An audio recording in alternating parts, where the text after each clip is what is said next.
লীগের এবং পৌরসভার কাউন্সিলর রোকসানা কামাল রুনু আপা ও মেহেরপুর সদর উপজেলা পরিষদের ভাইস চেয়ারম্যান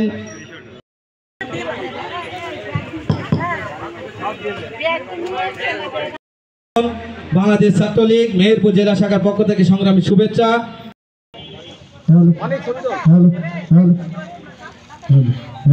আমরা জননেতা অধ্যাপক ফরহাদ হোসেনের পাশে থেকে তাকে সহযোগিতা মেহেরপুর জেলা শাখা সংগ্রামী সভাপতি জনাব আব্দুল সালাম ধরে রাখেন ভাই একটু।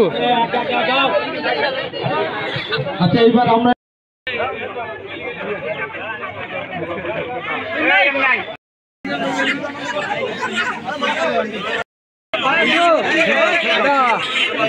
একটু দাঁড়ান